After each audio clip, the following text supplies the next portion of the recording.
So we're going to start off today here with our 2-inch brush. I've already got some clear gel and white over the sky area. I don't like to put it in my landscape because it makes it muddy. It makes it just absolutely muddy when you go to do your highlights. So don't do that. We're going to create a bit of a stormy sky. I'll vary my colors slightly. I'm not going to make a big deal about the sky. I think just a gentle, generic, stormy sky. This is just the background, but as I put this background in, I'm kind of using my like rounded strokes, just to give me a little bit of a difference in my, shapes and in my sky, rather than just going in with X's and it all become just flat, which is normally what you do for a sky. It's fine. But today, no, I want it with a little more variation. So I'm rolling, mushing my brush like this. We'll blend it, don't worry. There you go. Leave some openings where we can kind of allow some of that sun to come through. Sometimes it's not about what you paint, it's about what you don't paint. So now I've got a clean brush and we're going to work at just blending this into the medium. The medium stops right about there. When I work at just blending this in, making it a bit softer than it is, maybe continue with some of my circles. This is just a backdrop. I'm going to place on some clouds, some actual clouds on top of this. You could, and some people do, and it's fine too, leave just the kind of basic shapes here as the clouds. You could certainly do that, and I've done that in the past, but today I'm going to pull a little more detail in my clouds. So that's how that's going to work. Probably get the filbert brush out for it. You could use several different brushes. Doesn't really make a whole lot of difference. Whatever you use, just try to get those little shapes in there and not overdo it. I think that'll work. Now on this side, it would be just the opposite because we're going to cover it with our barn, with our trees and whatnot. You don't want to add anything over here. There's just no need. In fact, we'll probably have to wipe it off with a shop towel. So there you go. Now I'm just working a little white in. I'm working that white in pretty randomly, really. So just close your eyes, throw it in. There we go. You know what? We should take a look at the paintings that you guys did of my painting last week. It's always fun to see. You guys do so good. So if you would like to, you can share your version of this painting, this barn painting, and share using the hashtag on the screen. I think there's a special Facebook page where you can post it to that Facebook page, and we'll grab it and then put it in the next video. Oh, that works. Just look at that. See, with only a few strokes, you can really change the way this looks, and you're absolutely welcome to, and it's going to be just fine if you want to go ahead and put in some, more of this dark, if you feel like you need the dark. And go ahead and do that as well. Now there's a tree here, so I can always, you know what, I'm gonna do whatever I want. I'll wipe it off with a shop towel. If I don't want it there, I'll wipe it right off, so that'll be fine. Well, now I'm gonna paint in our farthest away area first. Just get a little color. We don't need much, just see a stroke or two of color there, you see. Yep, that works. It's just a little light yellow on the filbert brush. Tell you what, I get my 2-inch brush. This is a little, there we go, a little harsh, and I'm going to soften that. Oh, that's all we need. Okay, now our little path, we're going to need to kind of figure that out. We know that path is going to come around like that. And let's see here, it kind of comes around. My sketch isn't perfect. There we go. It's kind of just a rough sketch, but I'm just getting my lightest colors in. And of course, you know how we do it. We'll worry about everything else as it falls together. There's a little bit of yellow and some mud, yellow, white, and mud. We'll place this in. Not worried at all about my shadows, just about kind of my shapes and my lighter colors, because the shadows will go in real easy. It's one of those paintings where you really have to watch out. You need everything to line up or it's just not going to work. Make that a little smaller. Okay, and then a little bit here. So we'll just keep playing around with this, try to get a lot of this filled in. Leave some spaces for shadows. I guess that'd be okay. You don't have to, but you can. There we go. There's some light color. That looks pretty good. Nice bright yellow. Yeah, I see. This is going to be exciting. It's going to be intense. Quite a lot of light. There's going to be some, go ahead and establish some grass here in the road. Let's just get a lot of grass in here. Well, now I'm going to, actually, it's way too much paint. me take some of that off, but I was going to say now we're going to just tap in our little extra trees here. This is a background tree. I'm going to try not to cover up most of it, but my plan is to kind of have one right here, so it's going to cover up most of it. So let me grab just a 3/4 brush. Let's get us a little trunk in there. Don't need anything too fancy. Just kind of a little split maybe there, and then, okay, good. And that goes right behind that barn. Yeah, that sort of works. Perfect. Stuff is so hidden, you know, there's a lot of layers in this painting. Very much a lot of this is hidden, and that's okay. So let's just do that. Get a little more of the bush tree kind of action in there. Okay, that works. It definitely works. Kind of decent. We'll leave it for now. Now, I would love to see as well, while we're going here, just putting in dark color, I'd like to see some black and green here for some evergreen trees. And I'll just pull these straight up, kind of give them a little flick like that. See, you can spend, 3 years on evergreen trees or 3 minutes. It just depends on how fast you want to go, what kind of a result you want. You can paint with a liner brush in every single little limb if that makes your painting work for you. But for me, I'm just going to paint in just a smudge, honestly, just a smudge or two. So now I'm going to create some more trees with the filbert brush, and this time we'll make them bigger, a little more pronounced. We're coming more toward the foreground. Actually, this one's probably going to end just up on this little ridge. This is a ridge, kind of hard to tell here, but this is right here, a ridge. This is all messy. Now, I know you're probably worried at this point, but I'm going to make it a lot less messy. I'm going to spend some time just in the background here very soon, but I want to get the canvas covered first. That is my kind of my thought, the way I'd like to do the order of it. You can do it whatever order you want. It's one thing about painting, it really doesn't require a set order. Oh yeah, look at the difference.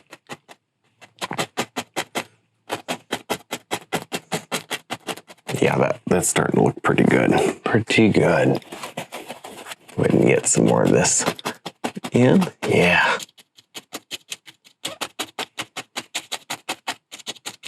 There we go.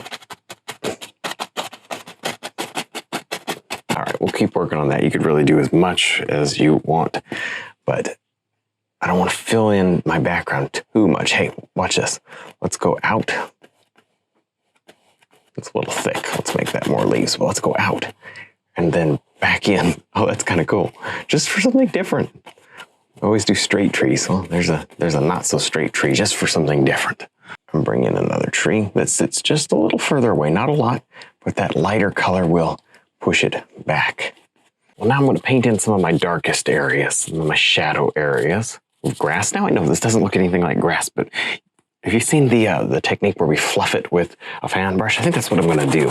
It works out pretty well, but I'm just placing in my shadows here, and I won't even bother making it look good. I'm just literally going to use this as a second palette. It's going to look very weird, very abstract, and that is okay with me. It's going to be okay. So let's see, we'll just work in a little more shadow there. Yeah, this is going to be so pretty. Little splashes of dark in here. It'll make it look like little shadow spots coming through. You would expect to see some shadow spots. Kind of hard to say. From these trees, filtering that light, the light's coming across from the right, moving to the left. Let's get a little, while we're here, let's get a little shadow under the barn as well. Or behind the barn, I should say. So now let's mix up a color, just kind of a rough gray. Looks like I need some more paint actually, but this is going to be for the barn, the actual underpainting of the barn. That works, kind of gray. So I just made a purple and then put a little brown in it. Each time you reload, I think, at least each time I reload, I'm going to grab some more. I'm going to grab some more color, just any kind of different color, just to have some variety. That's not quite right. We got to go this way with that. About like that. Okay, it's going to be an old, rugged, rundown barn anyway. Some black, which I need some more of, right up in the actual window itself, and then maybe down there. Nice big crack. Well, now I'm going to go ahead and create this path in here. It's really the last thing that we have to do to kind of finish up, at least filling in the basic basic painting area. I did, just so you know, I did take a blue shop towel, just like this, and wiped off this barn area just a few minutes ago, right before I started this path. That's very important because that helps to dry it out, really makes it completely dry almost. And that way we can, you know, add our details on top. We can even wipe it again if we need to. You can put more dark on and then wipe it again and put more dark, and it'll just build up that paint, but it'll build it up, that stain really. Not so much the paint, but building up the stain on the canvas. And it's that stain that makes it possible to highlight and detail, even while you're painting it all in one sitting. And that is the secret. It's not a big secret, but once you figure it out, you know, it really makes a difference. Now back here, let me grab a little more yellow ochre to add to my color. Just slide in this path. This is nothing close to finished, is it? This doesn't look anything near finished, but that's okay. I'm just getting basic colors blocked in right now. That's all I'm thinking about, basic colors. A little more right there to finish up. Well, now I've got a paper towel and a very, well, relatively clean fan brush. Good enough. But you won't need your palette for this step, because what I'm going to do is I'm going to create a little better texture in the grass. You could do this at the end if you wanted to, get your barn done, and then pull your grass over it. Or you can do your grass, pull your barn in front, and then pull your grass back. It doesn't really matter. But what does matter is that we fluff the grass in such a way to really make some decent texture. You don't want to, this is the reason your palette's not here, you don't want to add too many different things. You know, I just smush on some color and I leave it. And I use this canvas as a palette. In fact, I don't really need to do all that much. It is very important to keep your brush clean, wiping it after every couple strokes. You can go down or up. I do find that just going up with the fan brush really makes a difference. And then toward the bottom, you can go like, you know, a whole bunch of different ways you can do this. I don't know if there's really a wrong way, but this way works. Now let's begin shading this barn a little. See that? There we go. It's not going to take a whole lot. And like I was saying before, I think I mentioned it, which was we may need to wipe this off again. I've already wiped it off once. We may need to wipe it off again. That's just the way it goes. Wow, what a difference just a couple of hits of highlight or shadow make. What a difference. So now I'm going to take some white. This is the 1/4 inch brush. I love this little thing. It's tiny. It gets into all of these smaller areas, creates some nice details. You could use a detail round, but this one's already shaped like a board. That's convenient. All right, let's go ahead and begin working on the boards. Imagine that. Now, if you don't have one of these are relatively new, these 1/4 inch flats. Definitely head to the website and pick one up, because I think you'll find it very useful.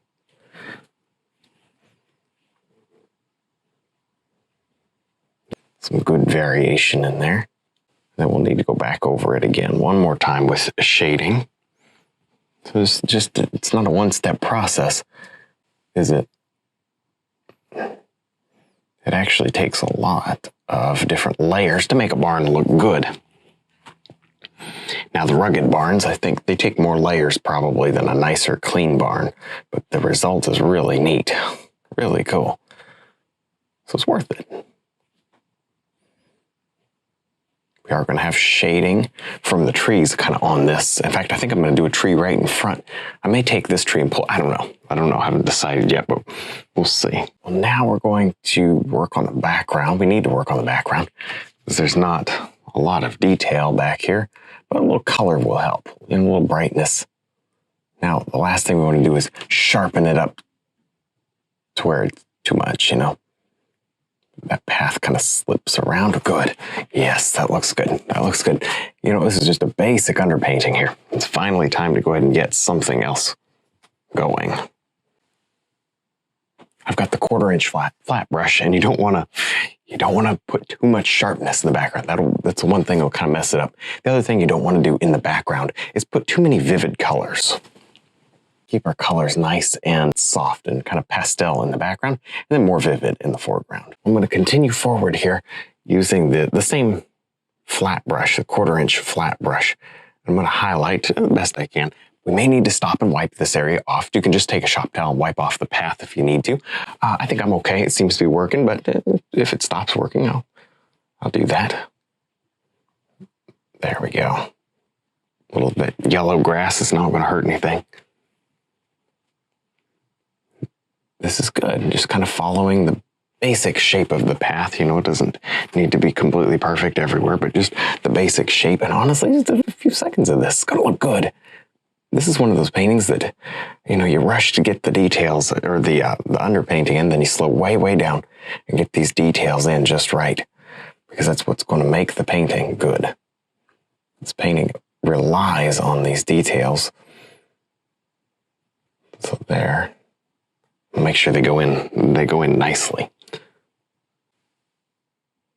There's a little more. See that?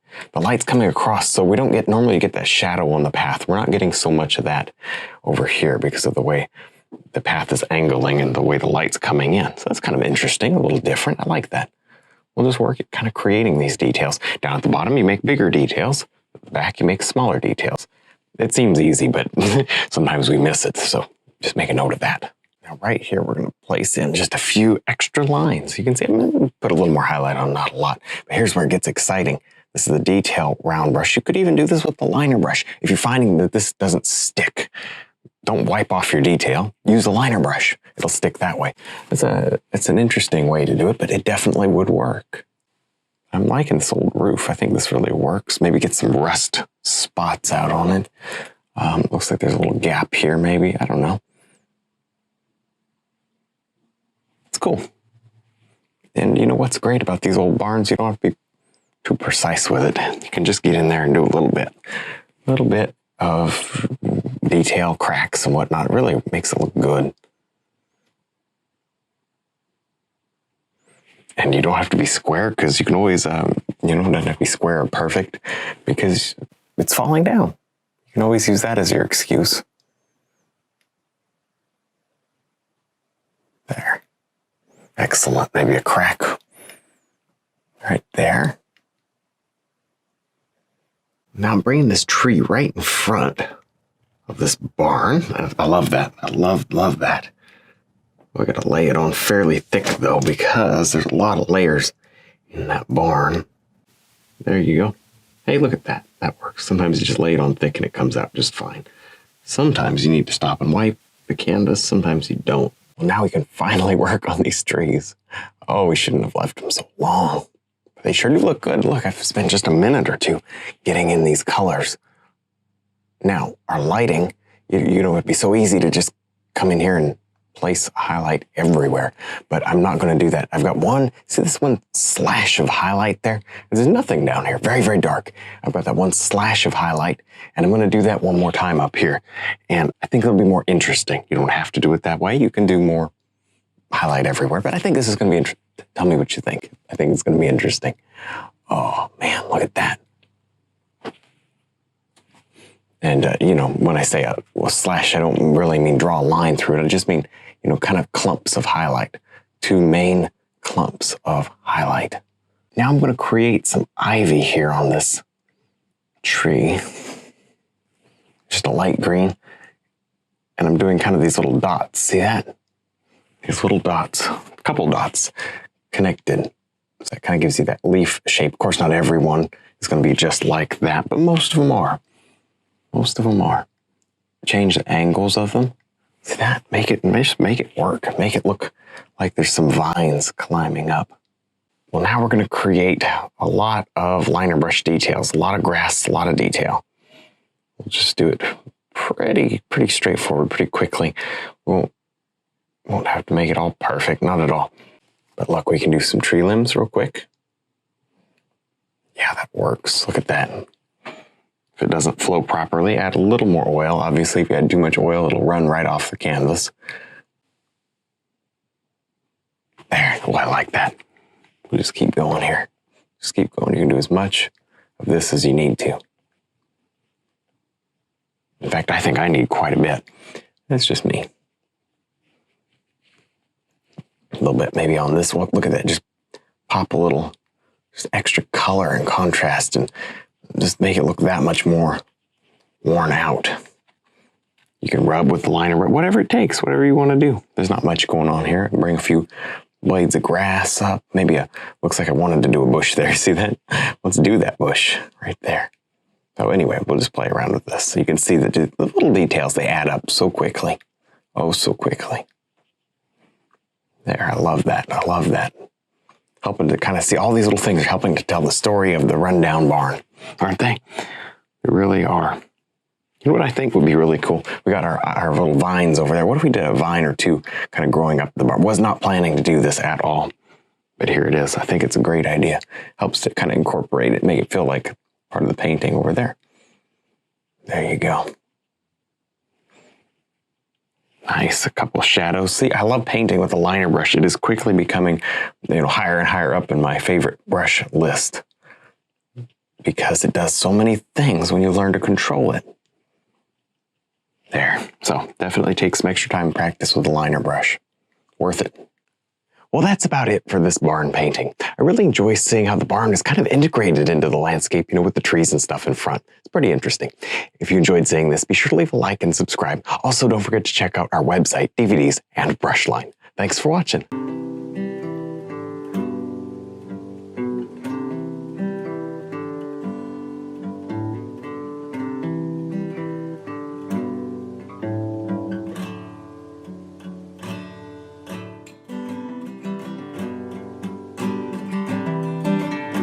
Well, hopefully you enjoyed this video. Remember to subscribe if you're not already, and click the like button. That helps me out a lot. Stick around, watch a couple more videos, and stay inspired.